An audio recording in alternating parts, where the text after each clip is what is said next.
Historiquement, la Bretagne n'est pas forcément un pays de fromage. Là, depuis quelques années, on assiste vraiment à un renouveau. Beaucoup de gens s'installent, beaucoup de jeunes notamment.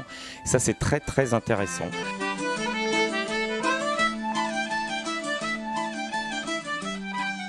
Une tome qui est fabriquée à Bain-de-Bretagne, c'est entre Rennes et Redon.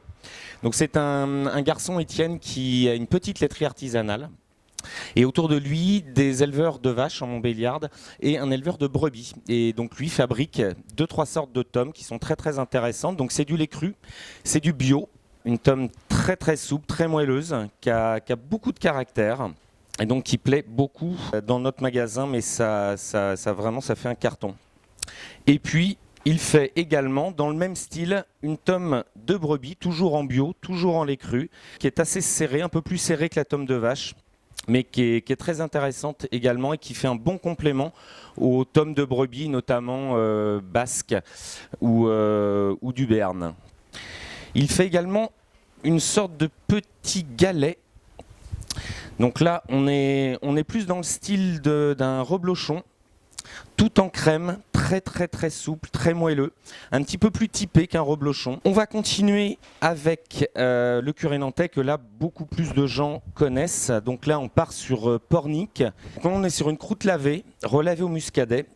Et nous on a une petite recette depuis très longtemps ici, quand on reçoit nos curés nantais, on leur fait prendre un bain d'un bain de muscadet. Donc ce qui leur donne beaucoup de souplesse, beaucoup de fruits.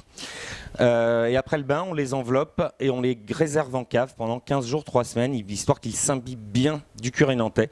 Et ça donne un fromage qui est très très fruité, très très moelleux. On continue sur un dernier fromage. Donc ça va être un fromage de chèvre, le Ménésome.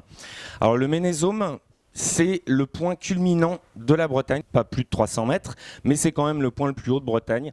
Et juste à son pied, au pied de la presqu'île de Crozon, il y a Jean-Pierre Labatte. Les chèvres ont vue sur mer, elles sont très très à l'aise, très très bien. C'est un fromage un petit peu iodé du fait de la proximité immédiate de l'océan. Ou toute fraîche, également encendrée, et on les affine pour avoir des fromages également bien affinés. Je vais vous présenter également un fromage, c'est le plus proche géographiquement de mon magasin. On est sur la presqu'île de Ruiz, un produit qui s'appelle la tome de Ruiz.